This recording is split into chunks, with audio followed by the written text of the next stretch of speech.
de Dieu. L'onction t'amène à marcher selon Dieu. L'onction t'amène à marcher dans la crainte de Dieu, de la soumission à sa parole, soumission à son Esprit Saint. Alléluia. Alléluia.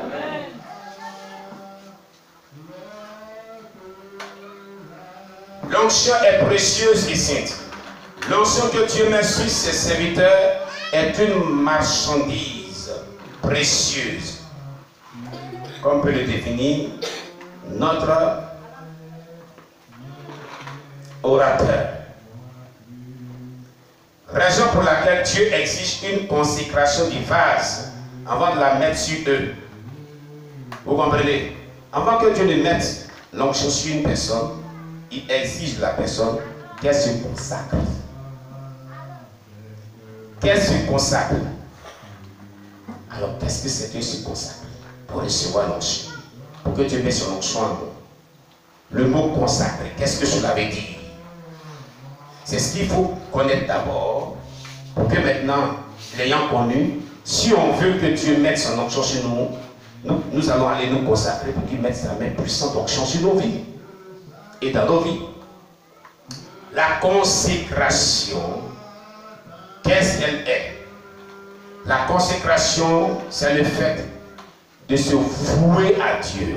Avoir une vie qui est vouée à Dieu. Qu'est-ce qu'on appelle une vie qui est vouée à Dieu? C'est une vie qui est totalement sacrifiée à Dieu. Où son ego, son moi intérieur n'a plus de sens. Où on ne fait que rien que la volonté de Dieu. Je pourrais résumer cela, la consécration, à la vie à la relation qui est entre l'esclave et son maître. L'esclave n'a pas de volonté. L'esclave n'a pas de volonté du tout. L'esclave ne fait que ce que son maître désire. Il ne peut rien faire sans l'approbation de son maître.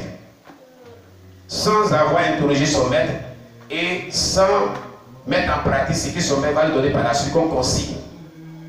C'est comme cela une vie qui est vouée à Dieu.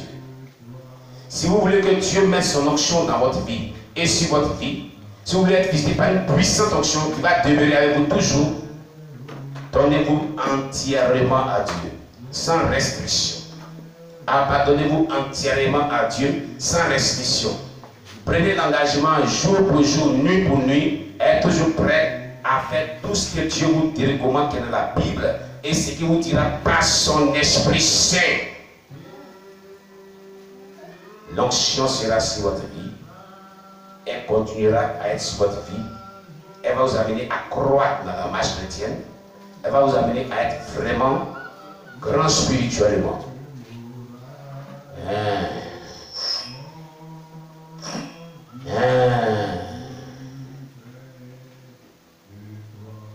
Alléluia. Se consacrer donc veut dire se donner entièrement à Dieu et avoir une vie qui est soumise à la parole de Dieu. Une vie qui est soumise au Saint-Esprit. Une vie qui n'a pas son moi intérieur, une vie qui ne fait rien de soi-même. C'est pourquoi Jésus disait, je ne fais rien de moi-même. Vous avez entendu parler de l'histoire de Jésus? Il dit, je ne fais rien de moi-même. Il dit, même ces paroles qu'il prononçait étaient des paroles que son Père lui mettait dans sa bouche. Et les paroles que vous attendez sont vie et esprit. C'est mon Père qui les met dans ma bouche et je les parle. C'est écrit dans la Bible. Il ne faisait rien de lui-même. Voilà une telle vie, elle est remplie d'onction. C'est le secret pour avoir l'onction. C'est le secret pour demeurer dans l'onction. C'est le secret pour évoluer dans l'onction. C'est le secret pour grandir dans l'onction. La marche par le Saint-Esprit, la soumission à la parole de Dieu, la vie vouée à Dieu, la vie qui ne fait rien sans que Dieu ne le te dise. La vie qui ne vit pas dans le désordre.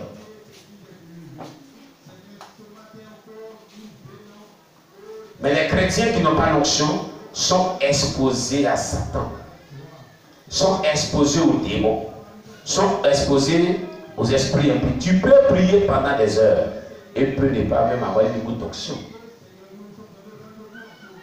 Maranatha! Ce matin, de se mettre en bas. Oh Jésus-Christ. Alléluia. Tu peux prier pendant des heures, tu ne peux recevoir une seule goutte d'onction. Si ta vie n'est pas soumise à la parole de Dieu, si ta vie n'est pas soumise au Saint-Esprit. Vous comprenez? Le secret de l'onction, c'est lorsque ta vie est soumise à la parole de Dieu et c'est la marche par le Saint-Esprit. C'est deux choses t'apportent l'onction. Lorsque tu ne fais rien de toi-même, Dieu t'apporte son onction. C'est pourquoi l'auteur pourrait dire ceci. Il dit que l'onction que Dieu met sur ses serviteurs est une marchandise précieuse. Raison pour laquelle Dieu exige une consécration du vase avant de la mettre sur lui. Avant qu'il mette sur toi l'onction, il exige que tu te consacres. Et j'ai défini ce que c'est que la consécration. C'est une vie soumise à Dieu. Une vie qui ne fait rien de elle-même. Il exige cette vie-là d'abord avant de mettre l'onction sur toi. Amen. Aaron a été informé que l'onction qu'il avait reçue était aussi sainte qu'il ne pouvait quitter le tabernacle pendant 7 jours, sinon il mourrait. L'onction est tellement sainte. Quand tu en es informé de ces interdits, ne t'hasarde pas à faire des interdits. Il y a des personnes ici, comme Dieu me le dit, et il y a des personnes qui m'écoutent, comme Dieu me le dit. Dieu avait mis une certaine portion de son onction de manière tangible sur les vies. Au départ, qui était tellement réel et qui les avait amenés à expérimenter la puissance de Dieu dans des domaines spécifiques. Des révélations claires, des guérisons claires, des délivrances claires.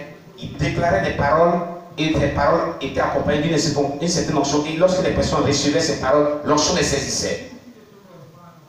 Ces personnes ont fait de telle sorte que cette grâce est éteinte. Dieu ne l'a pas ôtée, hein? Elle est éteinte. Parce que, souviens-toi, Dieu t'a dit de faire certaines choses que tu n'as pas fait. Dieu t'a dit, à un certain niveau de ta marche à lui, fais ceci, fais cela, fais ceci, et tu n'as pas pu faire cela. Son esprit a été attristé et il a stoppé cette grâce sur ta vie. Il l'a suspendu sur ta vie. Écoute, c'est à cause de toi que Dieu envoie ce message. Parce qu'il veut te relever. Il veut réactiver cette grâce. Et il veut la faire progresser. Il veut la faire monter à un niveau très élevé. Parce que les heures sont comptées. Et Dieu cherche dans son armée des personnes qui va envoyer encore sur le front de la bataille. Et la dernière bataille est engagée. Parce que Jésus-Christ est à la porte. Alléluia. Quand un pays est en guerre, même ceux qui sont à la retraite, les soldats qui sont à la retraite, on les fait appel. Donc si tu avais fait que l'onction était suspendue, Dieu veut te ramener à la bataille. Donc il veut rehausser ce niveau que tu avais atteint. Cette grâce-là, il veut la repositionner dans ta vie. Et il veut te utiliser puissamment. Si tu saisis bien ce que j'ai dit, tu vas voir que Dieu va commencer à te parler, à faire ce qu'il avait commencé au départ, et tu sentais réellement que Dieu était avec toi. Est-ce que tu sens la même chose maintenant? Tu sens encore la même chose maintenant? Hein? Tu sens encore la même chose?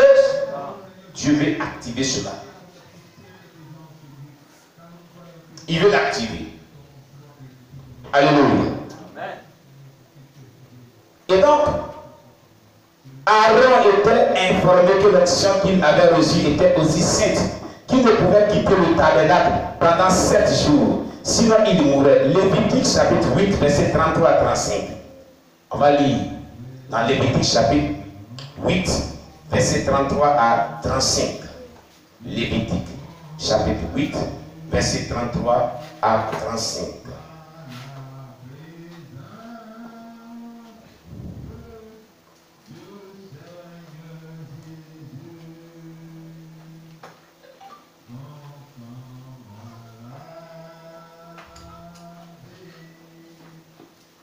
Lévitique chapitre 8, verset 33 à 35.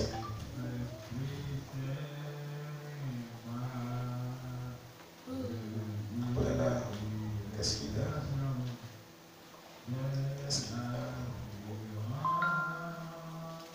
Lévitique chapitre 8, verset 33 à 35.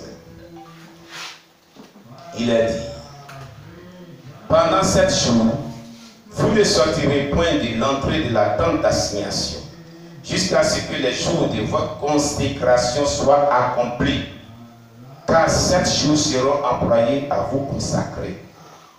Ce qui s'est fait aujourd'hui, l'Éternel a ordonné de le faire comme expiation pour vous. Vous resterez donc 7 jours à l'entrée de la tente d'assignation, jour et nuit, et vous observerez les commandements de l'Éternel, afin que vous ne mouriez pas, car c'est là ce qui m'a été ordonné. Voilà ce que disait Moïse à Aaron et les Lévites. Dieu lui avait ordonné que ses serviteurs restent dans ce lieu-là, à l'entrée de la tente d'assignation pendant 7 jours, à être consacrés pendant 7 jours. Sinon, s'il quittait ce lieu, la mort les gagnerait. Oui, l'onction et la consécration, c'est une affaire de vie et de mort. On ne joue pas avec eux. Ce n'est pas du jeu. Quelqu'un me comprend bien? L'onction, il y a affaire de mort dedans. C'est une affaire de vie et de mort. Vous n'avez pas compris. Vous n'avez pas compris. On ne joue pas avec l'onction. On ne joue pas avec sa consécration. Tu t'amuses avec ta consécration, c'est la mort qui te gagne. Tu désobéis au principe de consécration de ton ministère, de ton appel, au symbole de consécration, tu es mort. Tu es mort. Vous avez entendu ce qui est dit?